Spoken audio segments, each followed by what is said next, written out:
The rain drummed against the kitchen window of their suburban Denver home as Claire Matthews stirred her morning coffee, completely unaware that her life was about to implode. The October morning was gray and moody, matching the clouds that had been gathering in her marriage for months without her realizing it. She'd been married to David for 8 years, and their Tuesday morning routine was as predictable as clockwork. He'd grab his travel mug, kiss her cheek with the mechanical precision of someone going through the motions, and rush off to his marketing firm downtown in his pristine BMW. Their kitchen was a monument to their comfortable life. Granite countertops that cost more than Claire's first car, stainless steel appliances that gleamed under the recessed lighting, a breakfast bar, where they ate most of their meals in companionable silence while scrolling through their phones. Everything was perfectly coordinated in shades of beige and cream, safe colors for a safe life. But today felt different. David sat at their granite breakfast bar, his usually perfect hair disheveled, staring at a manila envelope like it contained a bomb. His coffee sat untouched, growing cold in the travel mug Claire had given him for their 3rd anniversary, back when they still celebrated anniversaries with more than a perfunctory dinner at their usual restaurant. "Claire, we need to talk," he said, his voice barely above a whisper. She turned from the coffee maker, her heart already beginning to race. The espresso machine, another wedding gift that had seemed so important at the time, hissed softly as it finished brewing. In her powder blue pajamas and messy bun, she looked exactly like what she was. A comfortable wife who'd stopped trying to impress anyone, including herself. The pajamas were old, soft from too many washings, the kind of outfit that prioritized comfort over attractiveness. When had she stopped caring about what she looked like in the morning? When had comfortable become her primary criterion for everything from clothes to conversations? "What's wrong? You look like someone died." She laughed nervously, settling onto the stool across from him. The leather seat was cold against her legs, and she realized she couldn't remember the last time they'd sat here together for more than the few minutes it took to wolf down breakfast before rushing off to their separate lives. David pushed the envelope toward her with trembling fingers. "I can't do this anymore." Claire's world tilted. The envelope felt impossibly heavy in her hands as she pulled out the legal documents. The paper was thick, expensive, the kind of legal stationery that cost extra because it was meant to convey importance, finality. The words "petition for dissolution of marriage" seemed to blur and sharpen simultaneously, as if her brain was refusing to process what she was seeing. Divorce papers? Her voice cracked like a teenager's. "David, what are you talking about? We were planning our weekend trip to Aspen just yesterday. I already made reservations at that bed and breakfast you liked, the one with the mountain views. I thought we were happy. That's the problem, Claire." David stood abruptly, pacing to the window like a caged animal. The movement was so sudden, so unlike his usual measured demeanor, that it scared her almost as much as the papers in her hands. "Everything's planned. Everything's routine. We're like roommates who happen to share a bed. I wake up every morning, feeling like I'm suffocating in this perfect beige predictable life we've built." The coffee mug slipped from Claire's grasp, shattering against the tile floor with a sound like a gunshot. Hot liquid splashed across her bare feet, but she barely noticed the burn. The mug had been part of a set they'd received as a wedding gift. Cheerful yellow ceramic with little blue flowers. Now it lay in pieces, dark coffee spreading across the white grout like a stain that would never come out. Suffocating? I thought we were happy. We have our house, our friends. We were talking about starting a family. Were we really talking about it? Or were you talking and I was just nodding along? David's reflection in the rain-streaked window looked like a stranger. Thinner. More angular, like stress had carved away everything soft about him. "When's the last time you looked in the mirror, Claire? Really looked? When's the last time you wore something that wasn't sweatpants or those shapeless dresses from Target? When's the last time you did your hair for something other than a work meeting? When's the last time we had a conversation that wasn't about grocery lists, or whose turn it is to take out the trash, or whether we remembered to pay the electric bill. Each word hit like a physical blow, but it was the truth in them. That hurt most. Claire looked down at herself, the coffee-stained pajamas that had once been cute but were now just comfortable, her unpedicured feet with chipped nail polish from 3 weeks ago, the wedding ring that had grown tight on her finger over the years of comfortable eating and comfortable living. When had she stopped trying? When had good enough become her standard for everything? So this is about my appearance? Her voice rose to a pitch she didn't recognize, shrill and defensive. 8 years of marriage.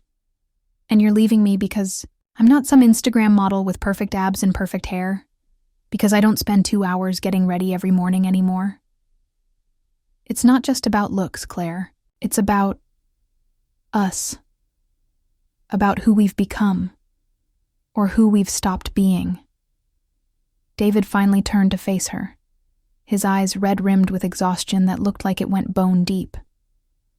I look at you, and I see someone who's given up. On herself. On us. On life. You used to have dreams, remember? You used to paint. You used to talk about having an art show someday. You used to want to travel, to learn new things. Now you come home from work and put on your pajamas and watch Netflix until you fall asleep on the couch.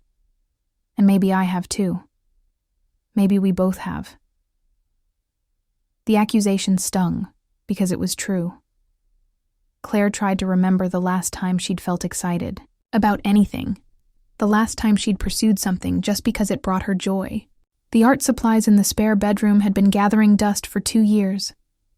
The travel magazines she used to read religiously were canceled. Even her friends. When had she last called Emma just to talk?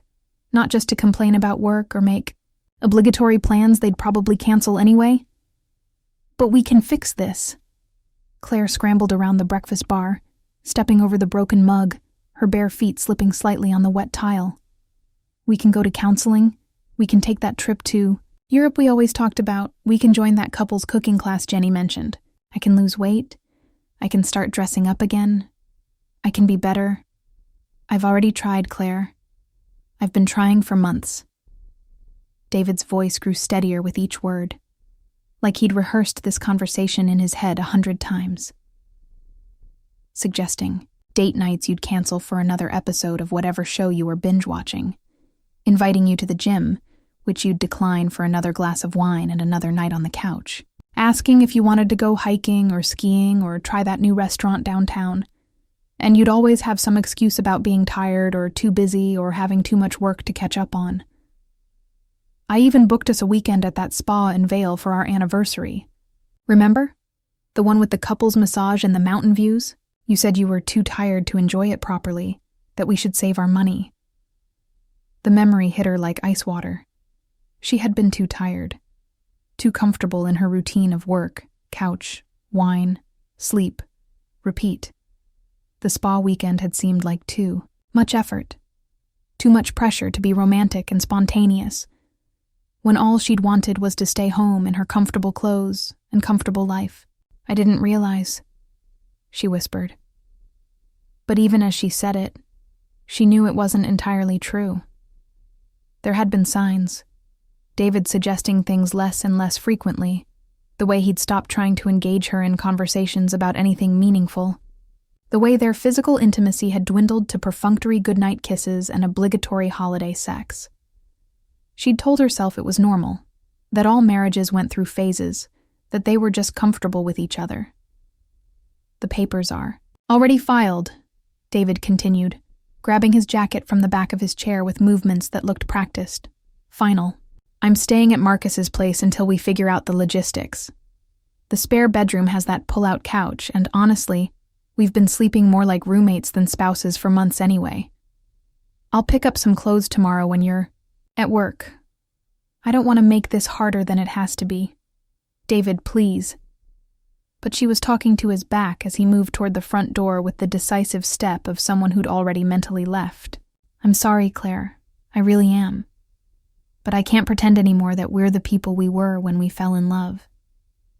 Maybe if we'd both tried harder to be those people. He paused with his hand on the doorknob, and for a moment, she thought he might turn around, might give her one more chance to fight for them. My lawyer will contact you about the details. Try to make this as easy as possible, okay? We both deserve to be happy. The front door closed with a finality that echoed through the suddenly enormous house.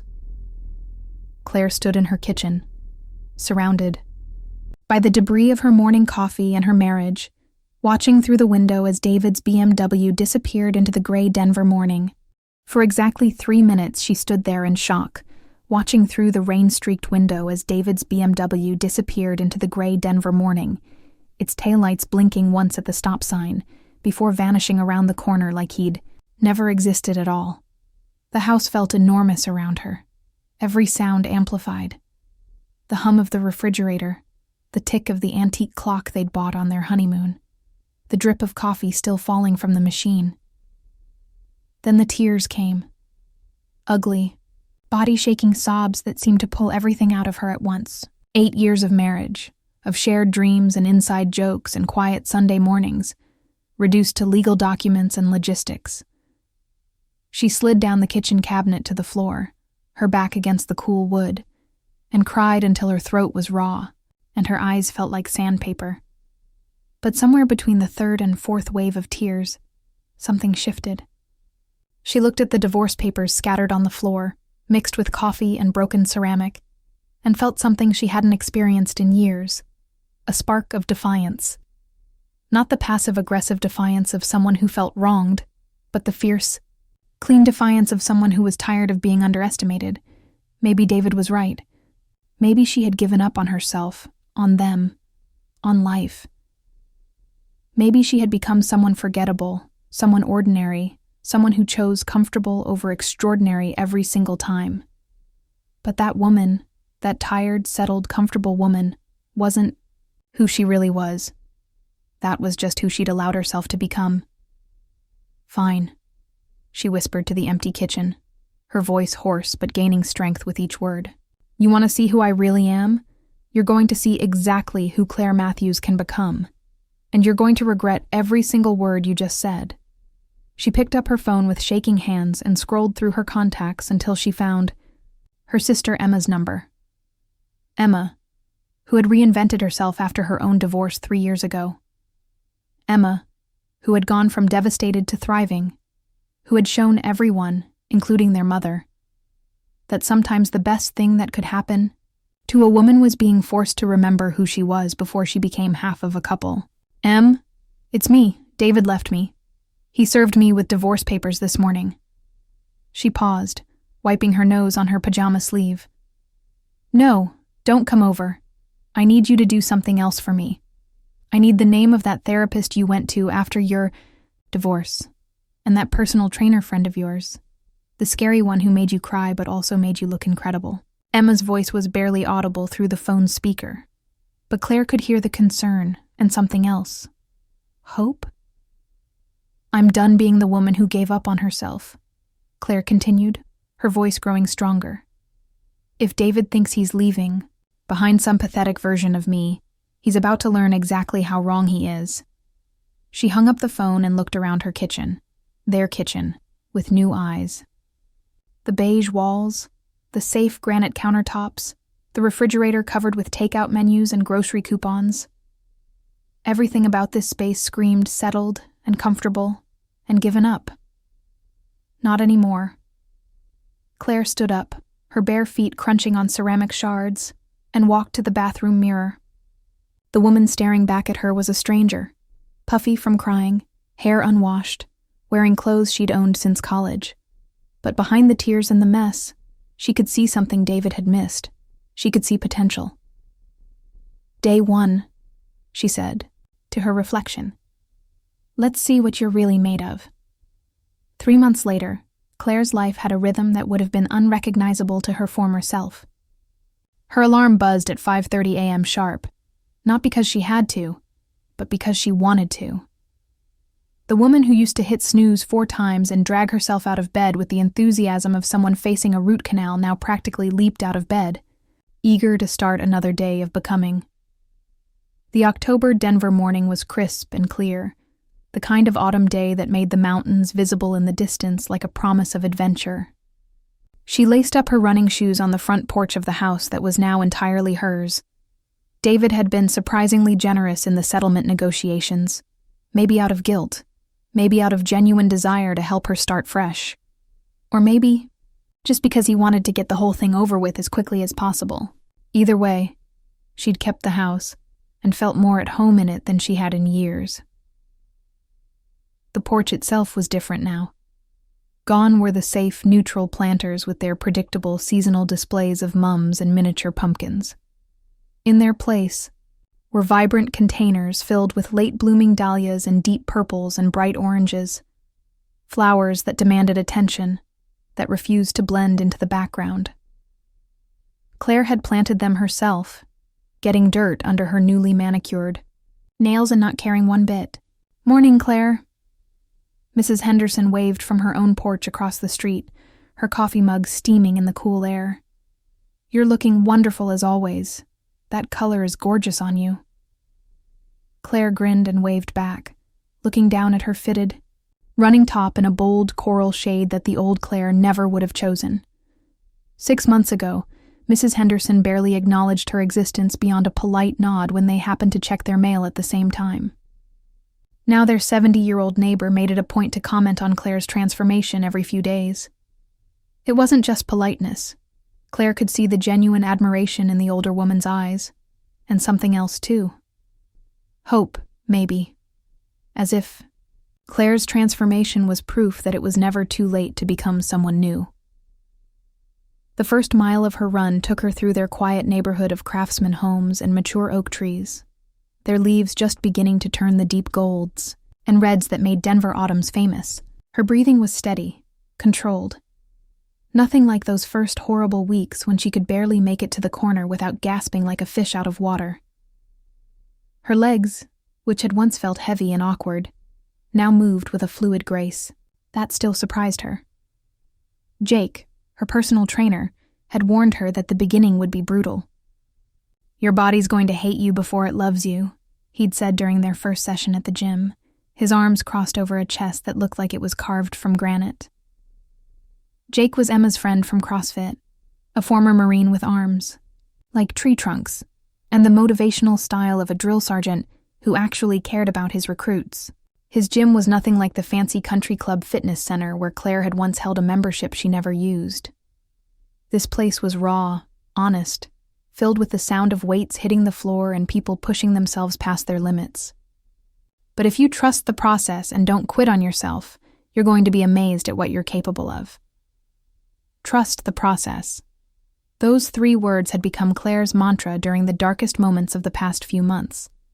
When her muscles screamed during burpees that felt like torture, when she wanted to order pizza instead of preparing the lean proteins and vegetables Jake insisted on, when the divorce lawyer called with another update that made her want to hide under her covers and pretend the world didn't exist.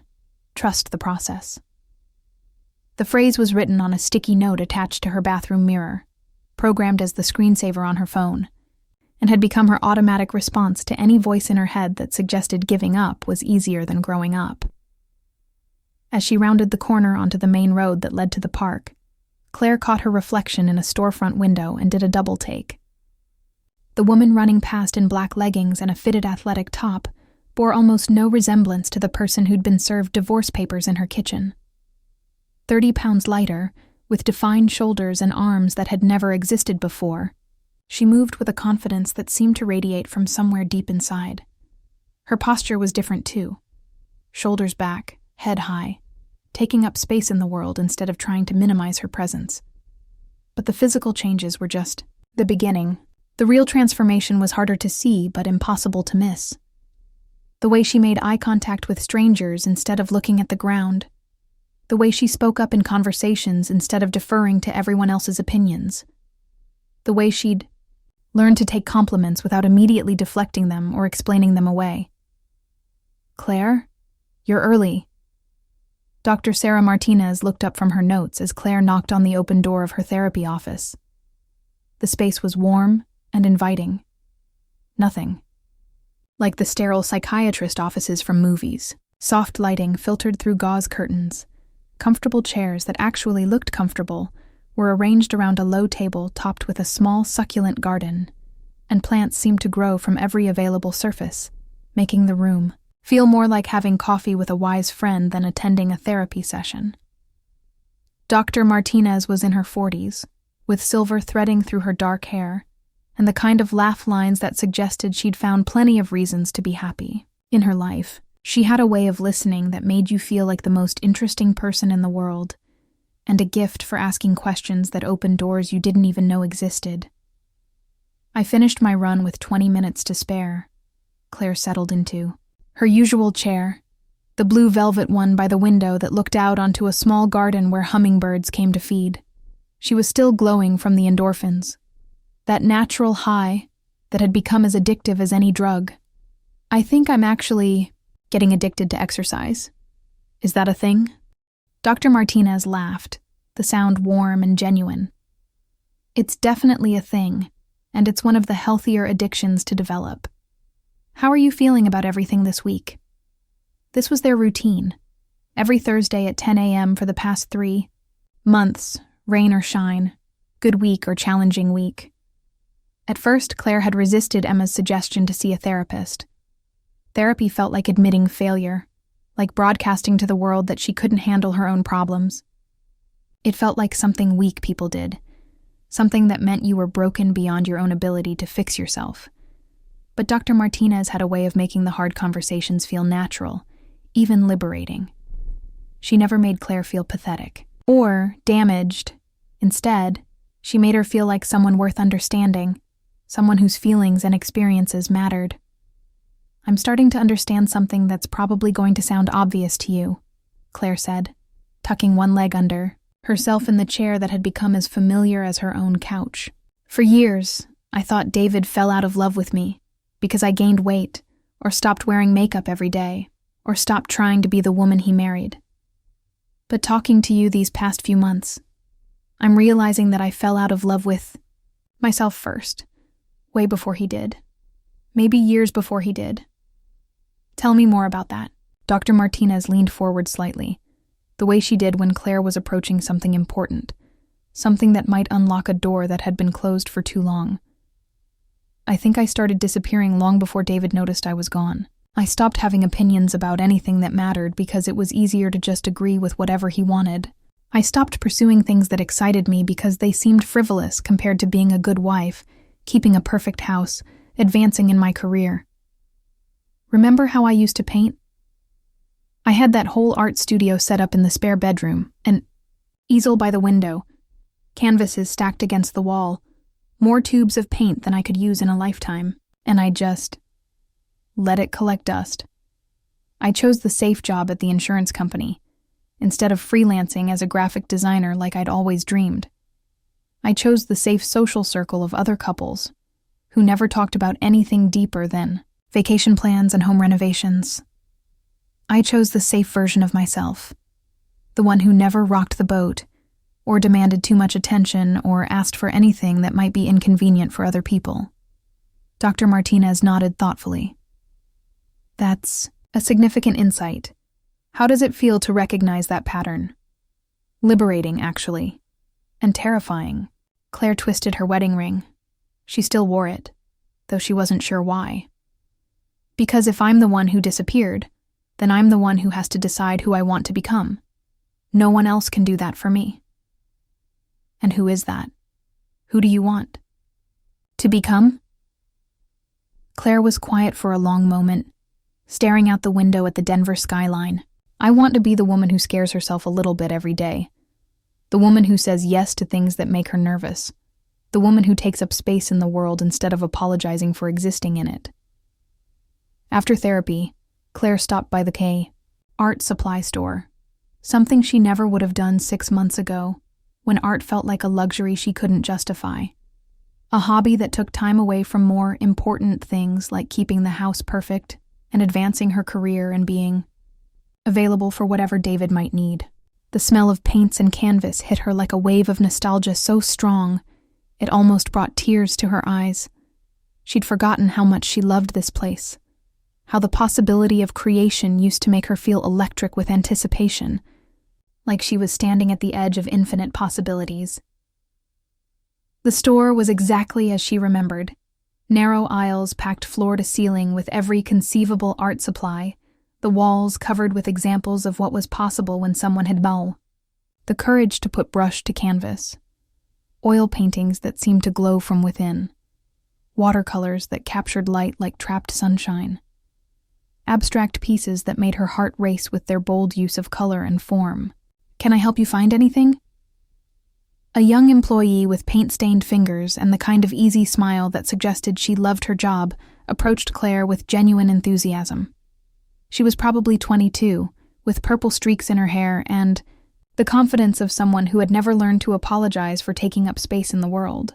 "I'm getting back into painting after a long break," Claire said, surprised by how good it felt to say those words out loud, to claim her identity as an artist again after years of thinking of herself as just an insurance adjuster who used to dabble in art.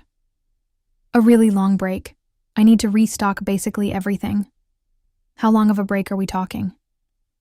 the girl asked as she led Claire toward the oil painting section. "About 5 years," Claire admitted, feeling a flush of embarrassment. "Oh, honey, that's nothing," the girl laughed. "I had a customer last week who came back after 20 years. Said her kids were finally old enough that she could think about something other than keeping them alive. You should have seen her face when she started painting again, like she was remembering who she used to be." An hour later, Claire loaded bags of canvases, brushes, and oils into her car. Her car, not their car anymore. The Honda Civic had been the practical choice in the divorce settlement, the reliable option that would get her from point A to point B without drama or expensive repairs. David had kept the BMW, of course, the sleek symbol of success that matched his sleek new life. But lately, she'd been thinking about trading the Civic in for something with a little more personality. Maybe a Jeep Wrangler in some bold color like red or orange. Something that said adventure instead of sensible choice. Something that announced to the world that the woman driving it was someone worth noticing. That evening, Claire set up her easel in the living room instead of hiding away in the spare bedroom like she used to do.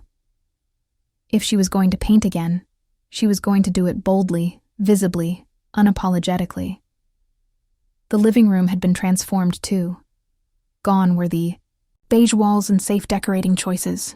She'd painted one accent wall a deep navy blue and hung her own artwork where family photos used to be. The room felt alive now, personal, like someone with opinions actually lived there. She tied her hair back in a messy bun, but this time it was an intentional messy bun, the kind that looked effortless but actually took 5 minutes to perfect, and stood before the blank canvas, brush in hand. The late afternoon light streamed through the windows she'd finally gotten around to washing, casting everything in a golden glow that made her feel like she was living inside a piece of art herself. For a moment, she felt the familiar flutter of anxiety. What if she'd lost her touch? What if the paintings were terrible? What if she was just fooling herself about having any real talent? What if David had been right about her being ordinary, unremarkable? Someone who settled for comfortable because she wasn't capable of anything extraordinary. Trust the process. She dipped her brush in deep blue paint. Not the safe navy she'd chosen for her walls, but a bold cobalt that seemed to vibrate with its own energy, and made the first stroke across the canvas, then another, and another. 3 hours later, she stepped back to examine her work, paint smudged on her cheek, and completely lost in the flow state that she'd forgotten could feel so intoxicating. It wasn't finished, might never be finished, but it was alive, with color and movement in a way that her old paintings never were. Bold swirls of blue and gold that seemed to dance across the surface, like waves catching sunlight, like the feeling of becoming something new. Her phone buzzed with a text from Emma. "Dinner tomorrow? I want to hear all about your therapy session.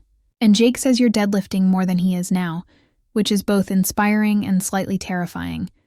Also, Mom called and asked if you're dating anyone yet. I told her you're dating yourself, and it's going very well." Claire grinned and typed back, "Dinner sounds perfect. And tell Jake I'm coming for his squat record next. Also, tell Mom that dating myself is the best relationship I've ever been in. I never have to wonder what I'm thinking." As she cleaned, her brushes in the kitchen sink, Claire caught sight of herself in the reflection of the dark window. Paint in her hair, muscles defined under her t-shirt, eyes bright with the kind of satisfaction that comes from creating something beautiful. This was the woman David had never met. The woman Claire was still getting to know herself, and she was just getting started. The invitation arrived on a Thursday in November, mixed in with bills and grocery store circulars like a small bomb disguised as ordinary mail. Claire almost threw it away without opening it. The return address was from Marcus and Jenny Patterson, David's college friends who she'd assumed had chosen sides when the divorce was finalized. But something made her pause. Maybe the elegant cardstock or the way her name was written in Jenny's careful handwriting. Claire Matthews. Not Mr. and Mrs. Matthews like it would have been a year ago. Just Claire, as if Jenny understood that she was someone entirely different now. "Come on, open it," she muttered to herself, tearing the envelope as she stood. In her kitchen. The same kitchen where her marriage had ended 8 months ago, though it looked nothing like it had then. Gone were the beige walls, replaced with a warm sage green that made the space feel alive. Her latest painting hung where their wedding photo used to be, an abstract piece full of bold reds and golds that seemed to shift and dance depending on the light. The invitation was for Marcus and Jenny's annual holiday party, the kind of gathering that had been a fixture in Claire and David's social calendar for years. Her stomach dropped as she read the date, December 15th, just 3 weeks away. These parties were legendary in their circle, the kind where everyone dressed up and showed off and pretended their lives were Instagram perfect. The old Claire would have declined immediately, would have spent the evening at home with wine and Netflix, safely avoiding the possibility of awkward encounters or pity-filled conversations about how she was holding up after the divorce.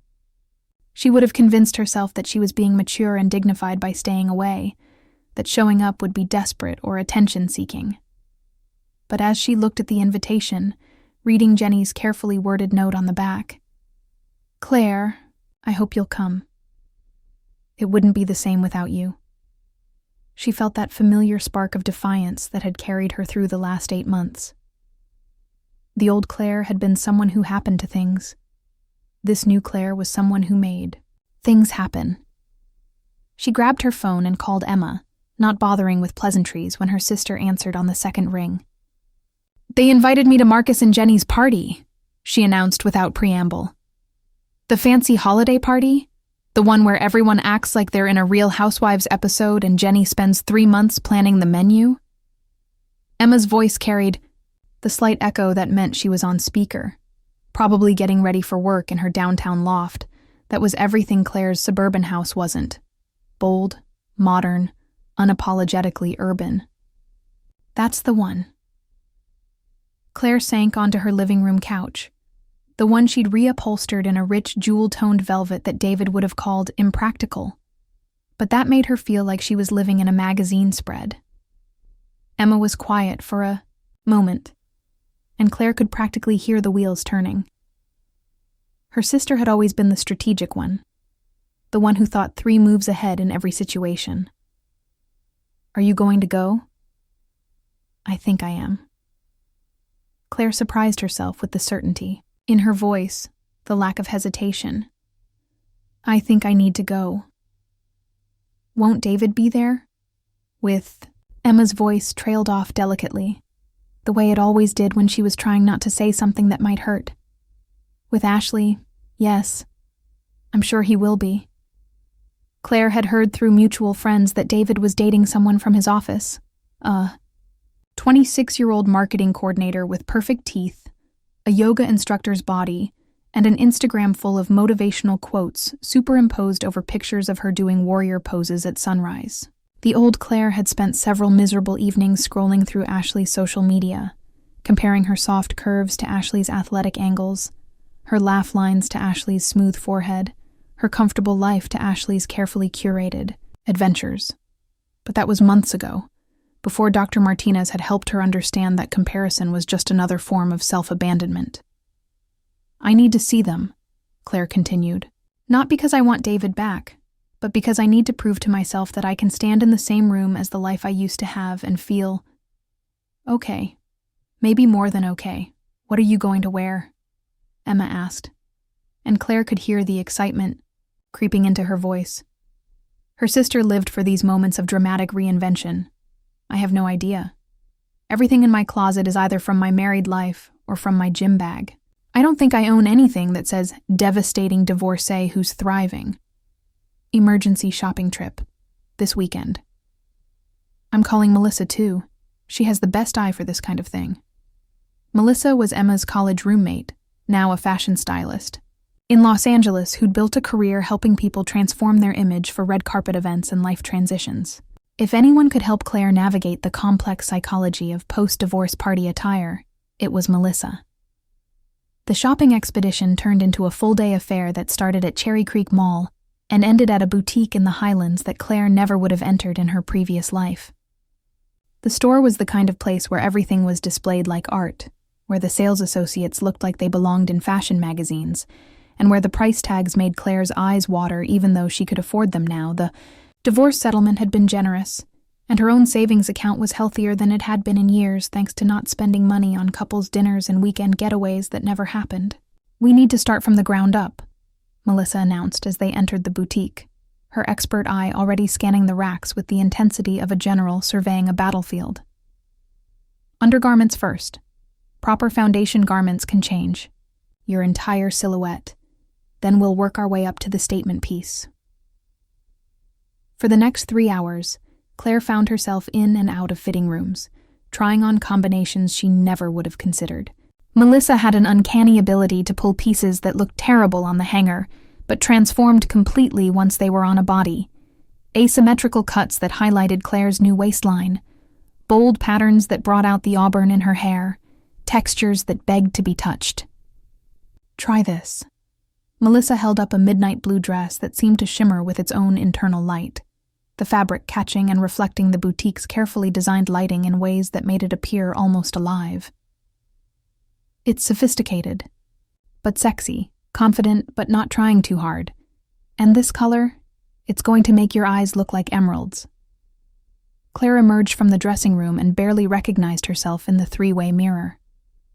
The dress hugged her transformed figure perfectly, highlighting the strong shoulders she'd built through months of boxing classes with Jake, the narrow waist that had emerged as the weight came off, and the confidence that seemed to radiate from her posture now.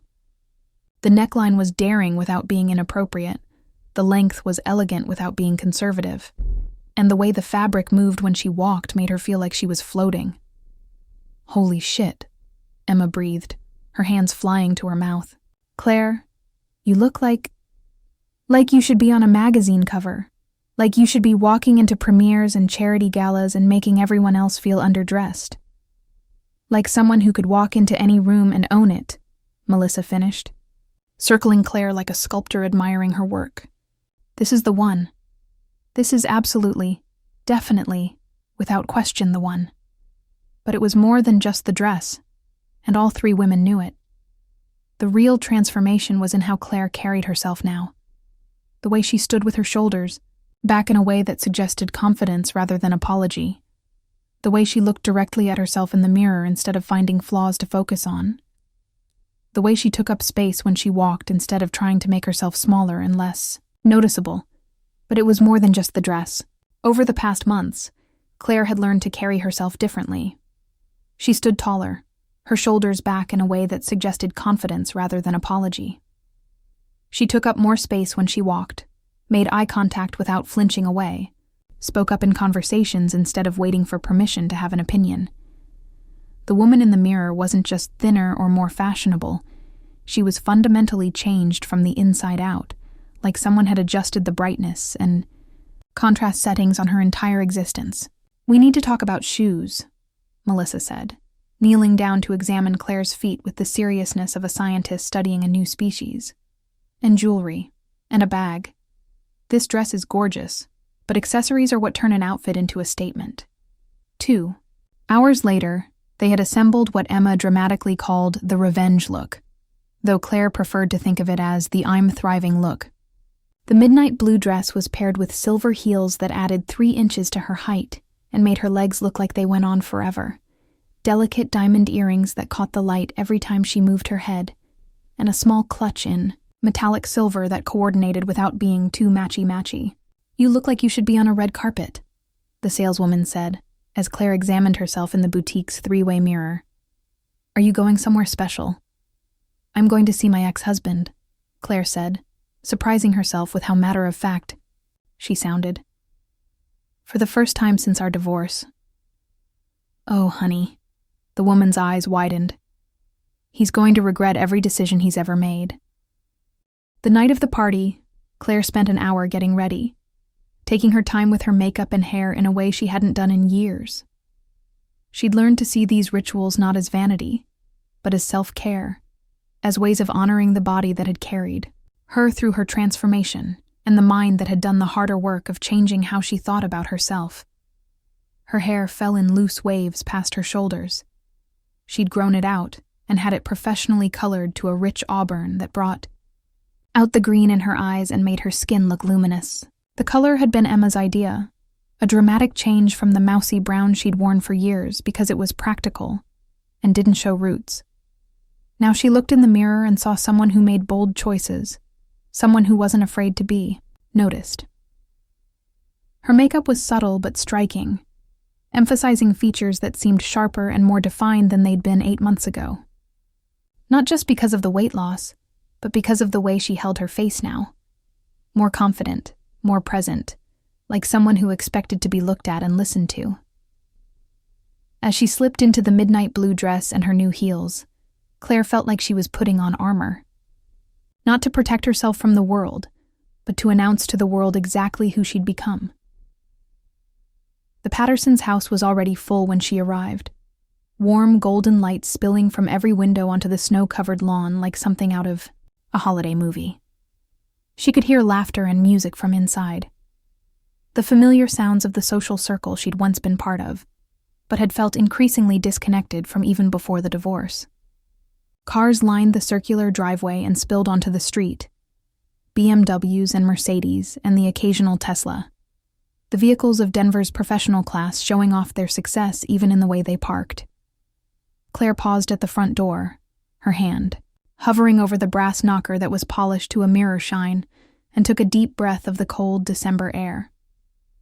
8 months ago, she would have been David's wife, his +1, his appendage who smiled and nodded and made small talk about safe topics like the weather and vacation plans. She would have worn something safe and forgettable, something that wouldn't draw attention or make anyone uncomfortable. She would have spent the evening making sure David had everything he needed, checking in with him every few minutes to see if he was ready to leave, apologizing for anything she said that might have been too loud or too opinionated. Tonight she was just Claire. But maybe that was everything.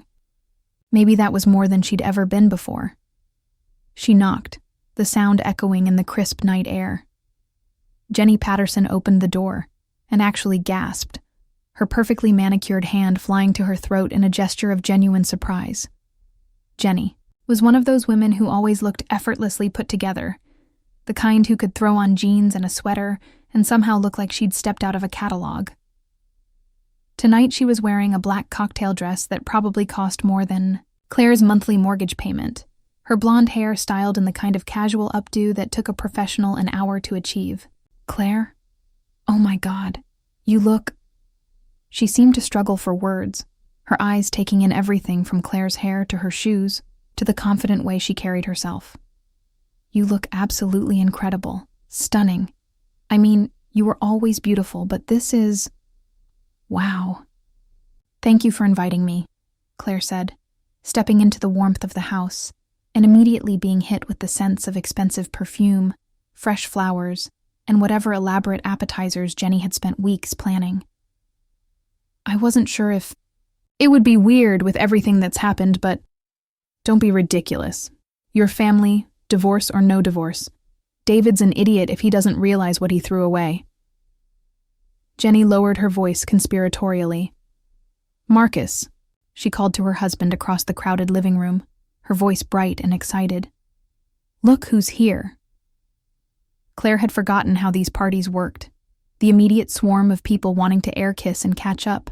The rapid-fire conversations that jumped from topic to topic without ever going deep. The constant background assessment of who looked good, who'd gained weight, who was dating whom, who'd gotten promoted or divorced or bought a new house. But instead of feeling overwhelmed like she used to, instead of standing awkwardly by the appetizer table waiting for someone to include her in a conversation, she found herself moving through the crowd with ease, accepting compliments with grace, asking questions that showed genuine interest in people's lives. The house was decorated like something out of a magazine. Jenny had clearly spent months planning every detail. Garland draped the staircase banister. Twinkling lights were woven through every doorway, and the dining room table groaned under the weight of an elaborate spread that included everything from caviar to chocolate fountains. It was the kind of party that was designed to impress, to remind everyone of Marcus and Jenny's success and good taste. Claire Matthews, as I live and breathe. Tom Bradley, one of David's law school friends, appeared at her elbow with 2 glasses of champagne, his face flushed with alcohol and genuine surprise. Tom had always been the kind of guy who never remembered her name when she was married to David, who looked through her rather than at her during group conversations. Now he was looking at her like he was seeing her for the first time. "You look, wow. Just wow. I mean, I always thought you were attractive, but you look like a completely different person. What's your secret? Personal trainer? Plastic surgery? Some kind of diet I should tell my wife about?" "Thank you, Tom," Claire said, accepting the champagne with a smile that felt genuine. "How's the practice going? I heard you made partner last year." As they chatted about his work and his kids and his recent golf trip to Scotland, Claire became aware of a shift in the room's energy. Conversations were pausing mid-sentence. Heads were turning in her direction, and she could feel the weight of curious stares from across the room. Not the pitying looks she'd expected, the kind she'd imagined people giving the poor divorced woman who showed up alone to couples' parties. Instead, there was something else entirely in those glances. Admiration, surprise, maybe even envy.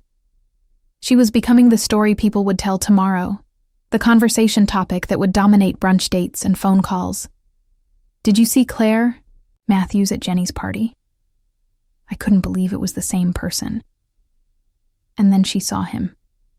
David was standing by the marble fireplace with Ashley, his arm around her waist in a gesture that was probably meant to look casual and possessive, but seemed forced to Claire's newly observant eyes. He looked good. He always looked good. But there was something different about him. Something diminished. Maybe it was the way his smile didn't quite reach his eyes, or the way he kept checking his phone even while Ashley was talking, or the way his attention seemed to drift even when he was supposed to be engaged in conversation. Ashley was exactly what Claire had expected from her Instagram stalking sessions. Tall, blonde, athletic in the way that came from expensive personal trainers and boutique fitness classes. She was wearing a red dress that showed off her yoga-toned arms and the kind of confidence that came from never having been anything other than the prettiest girl in the room. She was animated, gesturing with her hands as she told what was probably a charming story to Marcus and another couple, her laugh carrying across the room with the practiced perfection of someone who knew she sounded delightful.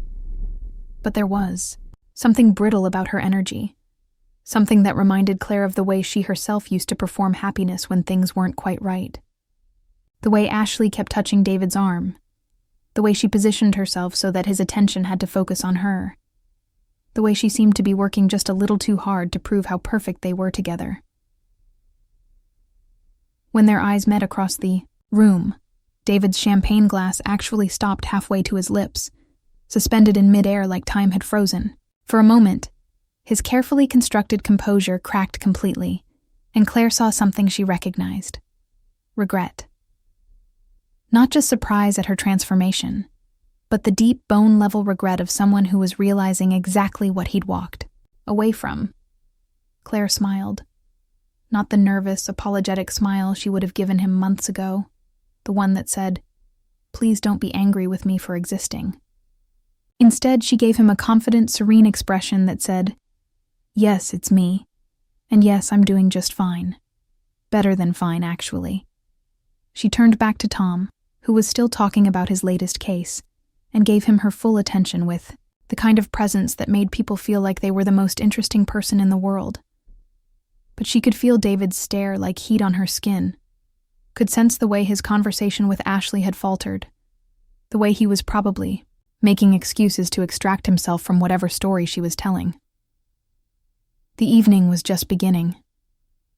The party swirled around Claire like a movie scene she was watching from outside herself. She moved through conversations with a grace she didn't know she possessed, accepting compliments and reconnecting with people who seemed genuinely surprised and delighted by her transformation.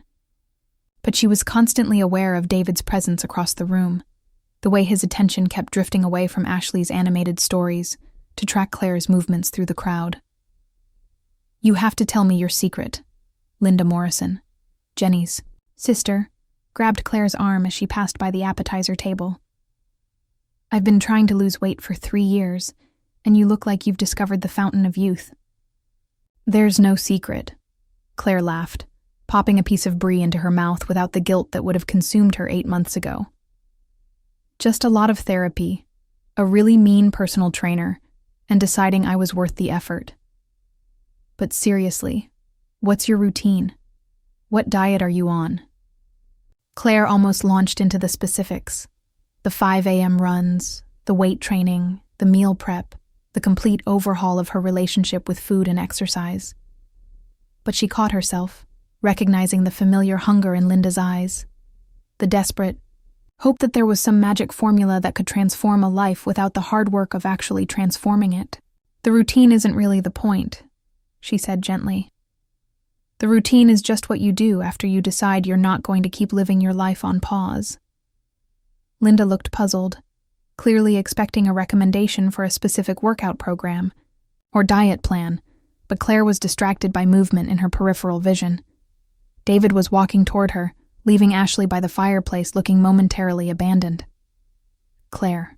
His voice was softer than she remembered, uncertain in a way that was completely foreign to the confident man who'd served her divorce papers. "You look... you seem... How are you?" Up close, she could see the changes in him, too. There were new lines around his eyes, a tightness to his smile that suggested things weren't as perfect as they appeared from across the room. He looked smaller somehow, though he was wearing the same expensive suit style he'd always favored. "I'm really good, David. Better than good, actually." The words came out without the bitter edge she might have expected. She genuinely meant them. "How are you?" He seemed to struggle with the question, glancing back toward Ashley, who was now deep in conversation with Marcus. "I'm good. Great. Ashley and I are great." The repetition made Claire suspect that Ashley and David were something less than great, but she found herself genuinely hoping she was wrong, not because she wanted David back, but because she'd learned enough about herself over the past months to understand that her happiness didn't require his misery. "I'm glad," she said simply. "You deserve to be happy." David's carefully constructed composure cracked slightly. "Do I? Because I've been thinking a lot about what I deserve, about what I walked away from." "David." Claire felt a familiar flutter of anxiety, the old instinct to manage his emotions, to smooth over difficult conversations, to make everything comfortable for everyone else at the expense of her own truth. But she breathed through it, remembering Dr. Martinez's voice. "You are not responsible for managing other people's feelings about your growth." "I need to tell you something," David continued, stepping closer. "Seeing you tonight. God, Claire, you're so different. You're so confident, so alive. You're the woman I fell in love with, but better, stronger." "I'm the woman I fell in love with," Claire corrected quietly. "That's the difference. I made a mistake." The words tumbled out of him in a rush. the biggest mistake of my life.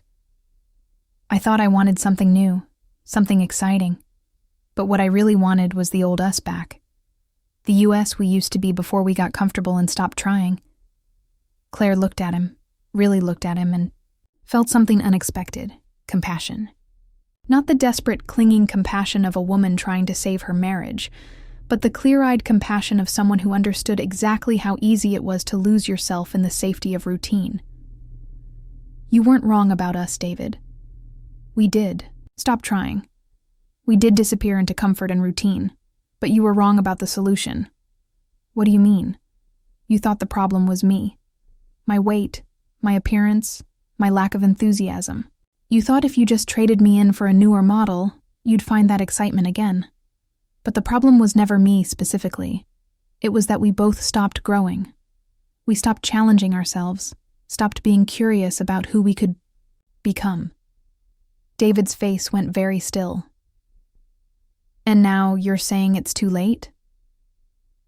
Claire glanced around the party, at the people she'd known for years who were treating her like a fascinating stranger, at Ashley who was checking her phone with this bored expression of someone who'd rather be anywhere else, at the life she'd once thought was the only life available to her.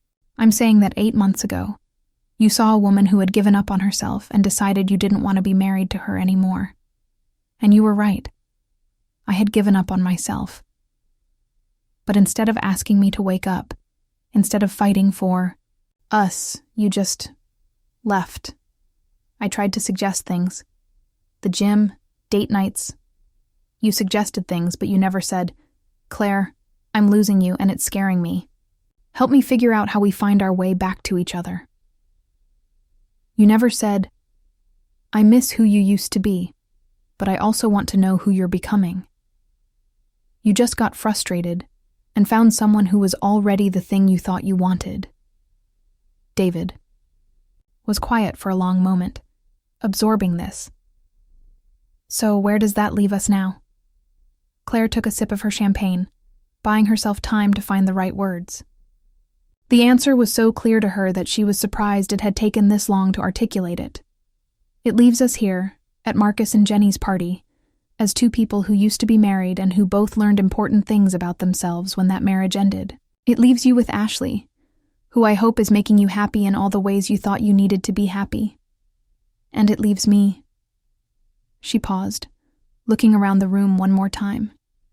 Emma was standing by the piano, deep in conversation with one of Marcus's colleagues, a tall man with kind eyes and an easy smile who'd been introduced as Dr. James Chen, a pediatric surgeon at Denver Children's Hospital.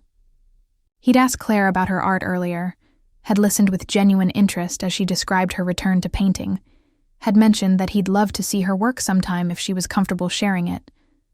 6 months ago, Claire would have deflected. The compliment would have minimized her artistic efforts, would have found a way to change the subject to something safer.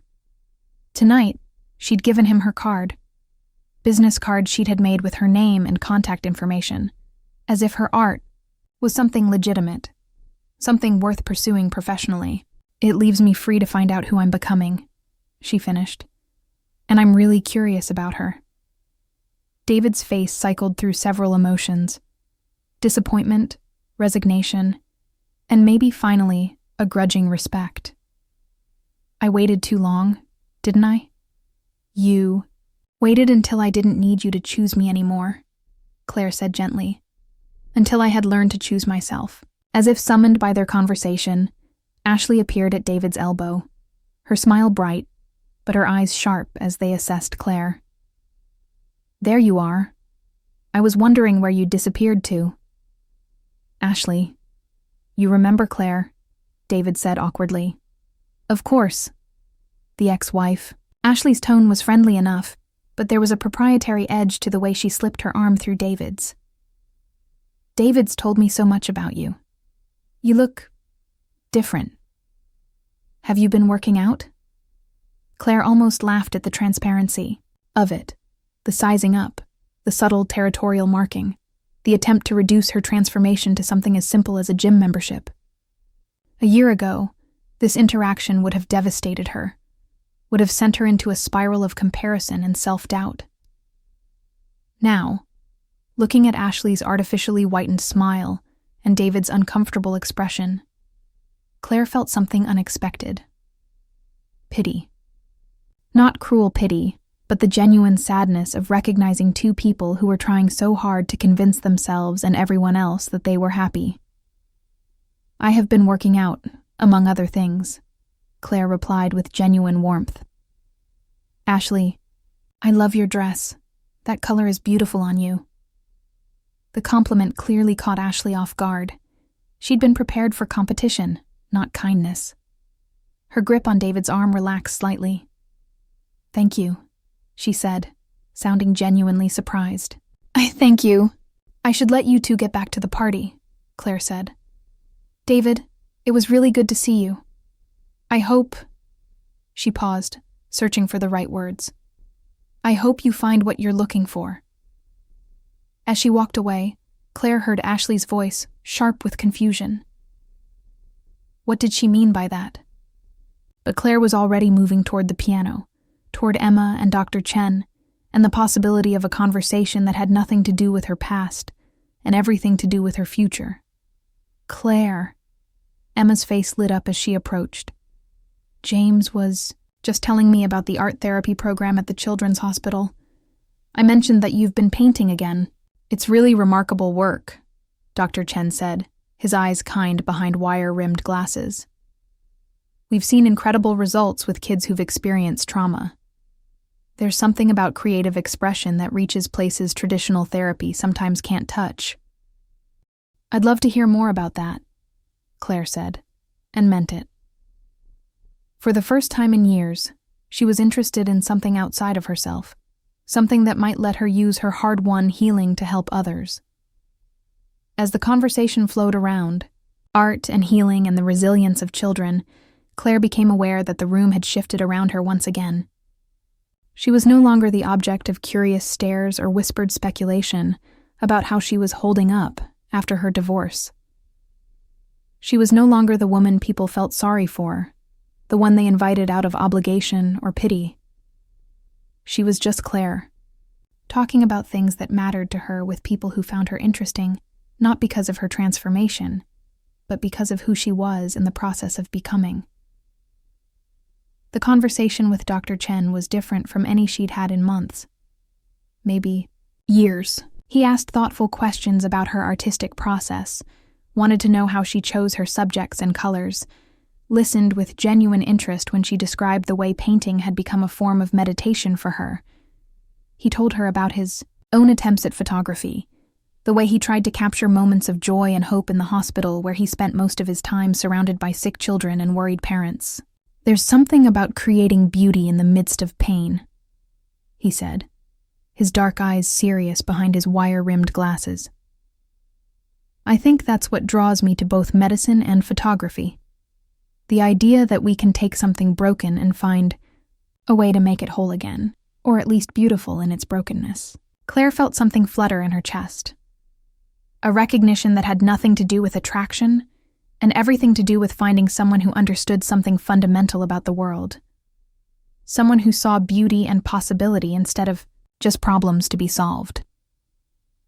Across the room, she caught David watching her one more time. But this time, when their eyes met, she didn't feel the old pull of history and habit, the automatic response to manage his emotions or wonder what he was. Thinking about her, she felt gratitude for the marriage that had taught her what she didn't want, for the divorce that had forced her to discover what she did want, and for the long, difficult, beautiful process of learning to want it for herself instead of waiting for someone else to give her permission to pursue it.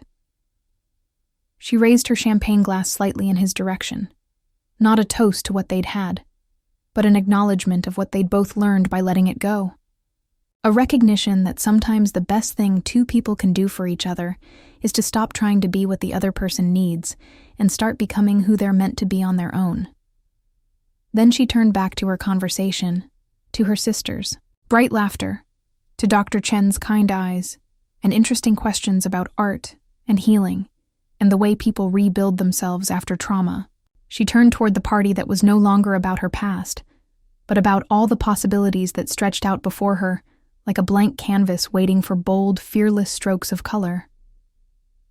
Outside, snow was beginning to fall on Denver, covering the familiar landscape in something new and beautiful. Inside, Claire Matthews, artist, survivor, woman in love with her own becoming, was just getting started. 3 months later, Claire's first solo art show opened at a gallery in the art district on Santa Fe. The paintings were bold, abstract, pieces that seemed to pulse with life and movement. David came to the opening with Ashley, stood quietly in front of a piece titled Metamorphosis, and left without speaking to Claire. Dr. James Chen bought 2 paintings and asked Claire to dinner. She said yes, not because she was ready for another relationship, but because she was curious about the conversation they might have over wine and candlelight, about the person she might discover herself to be in the company of someone who saw her as she truly was, a woman who had learned to choose herself again and again, until choosing herself became as natural as breathing.